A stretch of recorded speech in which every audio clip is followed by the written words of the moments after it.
네, 안녕하십니까. 네, 저는 윤준호라고 하고요. 저는 고1, 고2를 주로 담당하고 있는 국어 강사라고 합니다. 네, 지금부터 창문여고 중간고사 분석과 기말 전략에 대해서 조금 더 상세하게 설명드리도록 하겠습니다.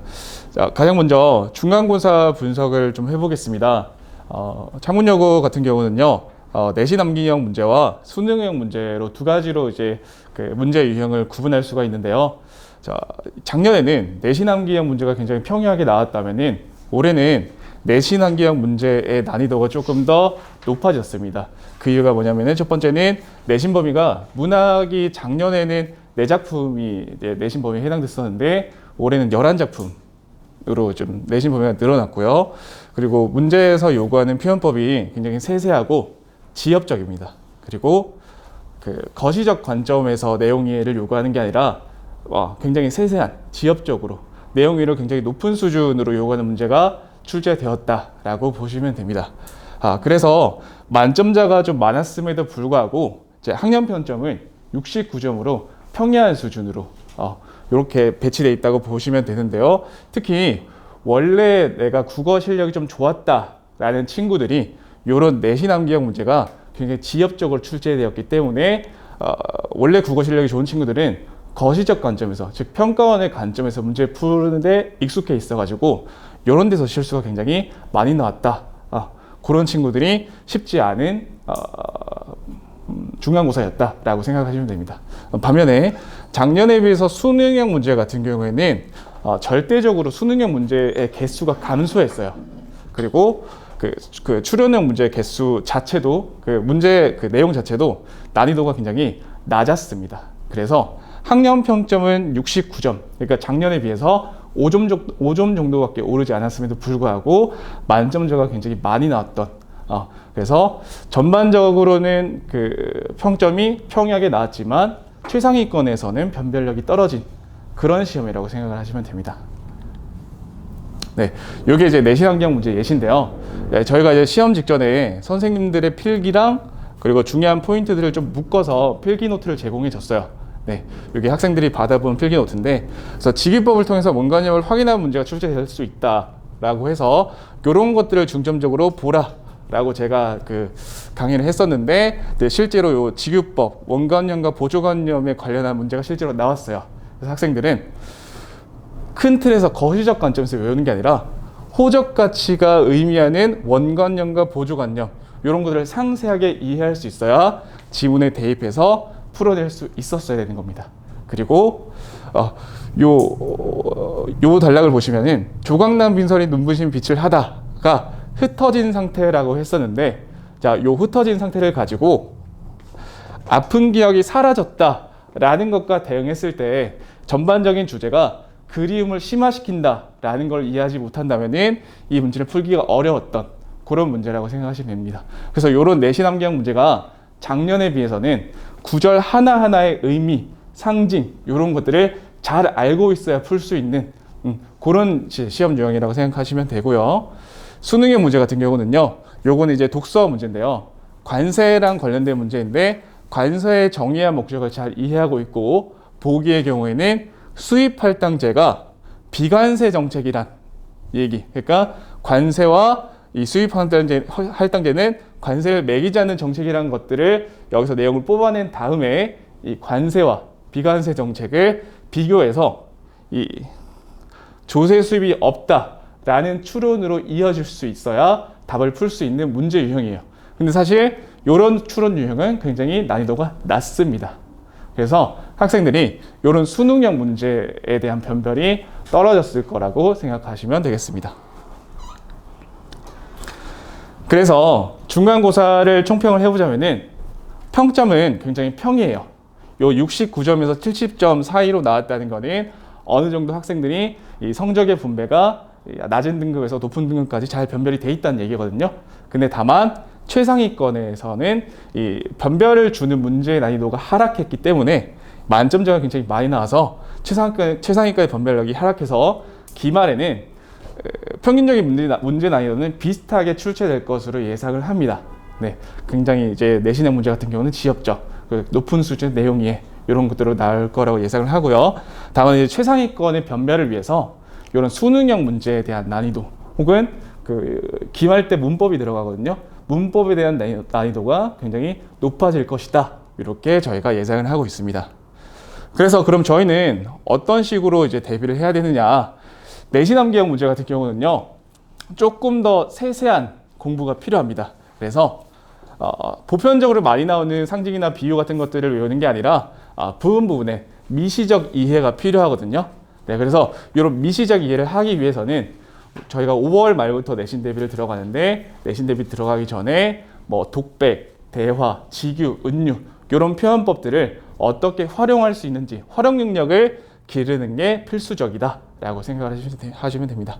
그리고 내신형 개념 암기는 조금 더 세세하게 할 필요가 있어 가지고 2회독이 필요합니다. 그러니까 학생들은 3회독, 4회독을 하는데 강의에서 2회독을 한다라고 생각하시면 됩니다. 첫 번째는 일반 개념을 암기를 하고요. 보편적으로 많이 나오는 그런 그 내신 암기 부분들을 암기를 하고, 요거는 시험 직전주에 진행을 하는데요. 시험 직전주에는 이제 학교 선생님들이 강의할 때마다 강조하는 포인트들이 다 다르거든요. 그런 포인트들만 좀 모아가지고 요 직전주에는 이제 A부터 Z까지 시험 내용을 다시 한번 회독을 한다라고 생각을 하시면 됩니다. 네. 그리고 수능형 문제 같은 경우는요, 요 지금 한 3주 과정이 굉장히 중요한데요. 비내신 기간 동안에 이런 보기의 그 내용을 가지고 어떻게 지우는 내용과 종합해서 추론하는지 이런 활용 능력을 기르는 기간이다. 요거는 지금 대비를 해야 된다라고 생각을 하시면 되고요. 자, 그리고 수능형에서 문법 같은 경우는 저희가 5월 말부터 차근차근 저희가 대비를 하고 나가면서 내신 대비 때는 이 문법 개념을 활용하는 그런 방향으로 가면 된다라고 생각을 하시면 됩니다. 그래서 전반적으로 지금 중간 경향을 파악하고 기말을 위해서, 성공적인 기말을 위해서 어떤 식으로 이제 그 학생들이 공부를 진행하면 되는지에 대해서 제가 설명을 좀 해드릴 텐데, 자, 대비 기간 이전에는 기본 스탯을 쌓는 겁니다. 독서 추론 능력, 그리고 문학을 활용하는 능력, 그리고 문법 개념을 미리 선행을 해줘야 돼요. 그래서 문법은 개념을 학습했다고 잘 풀 수 있는 게 아니거든요. 개념을 한번 학습하면은 이거를 다양한 문제에 적용해 보면서 활용 능력을 길러야 돼요. 왜냐면 우리 국어 문법이 영어랑 좀 다르게 예외 사항이 너무 많아요. 그래서 문제를 풀어보면서 예외 항목들을 접해보면서 학생들이 오답 정리를 통해서 이런 활용 능력을 길러야 된다. 그래서 요거는 한 달하고 2주 정도의 시간을 두는 게 좋습니다. 자, 그리고 이제 내신 대비를 이제 5월 말에서 6월 초부터 들어가면요, 내신 범위를 당연히 완벽하게 암기를 해야겠죠. 그죠? 근데 이때는 저희가 강의를 조금 바꿨는데, 이제 내신 암기가 조금 더 세세해지다 보니까 그날 배운 내용은 그날 테스트를 봅니다. 사실 복습은요, 이제 그날 배우면은 바로 이제 단기 기억력에 저장이 돼서 그 망각이 일어나거든요. 이런 것들을 가장 잘 케어할 수 있는 게 그날 배운 걸 그날 바로 복습하는 게 중요합니다. 사실 학생들한테 해라라고 하면 학생들이 사실 능동적으로 하지 않잖아요. 그죠? 그래서 그날 배운 것들을 이제 강의 마치기 전에 복습을 해서 테스트를 보고, 이렇게 달성률이 좀 떨어지면은 이제 다른 날 보충을 와서 테스트를 보고, 그리고 다음 주에 같은 내용을 테스트를 봐서 좀 잘 외운 친구들은 2번 정도의 테스트를 보게 되는 거고요. 좀 미달이 되는 친구들은 3번에서 4번 정도의 테스트를 보면서 내신 범위를 조금 더 세세하게, 조금 지엽적인 것들도 잘 이해할 수 있도록 그렇게 저희가 내신 대비를 할 겁니다. 그리고 추가된 항목이 있는데요. 5월 말부터는 저희가 학습관리 조교라는 조교를 한 명 더 이제 배정을 합니다. 그래서 학생별로 학생들이 혹시 문제를 그냥 대충 풀고 답만 찍지는 않았는지, 혹은 내용 암기 중에서 잘 이해가 안 되는 부분은 어디인지, 이런 것들을 개인적으로 소통을 하면서 이런 것들을 종합해서 저한테 전달을 하면은 제가 학생들이랑 클리닉을 하거나 보충을 할 때 이런 것들을 채워나가는 과정이다 라고 생각을 하시면 됩니다. 그리고 시험 직전 주간에는 당연히 저희가 예상 대비 모의고사를 볼 거고요. 이제 모의고사를 풀면서 성적표가 나가요.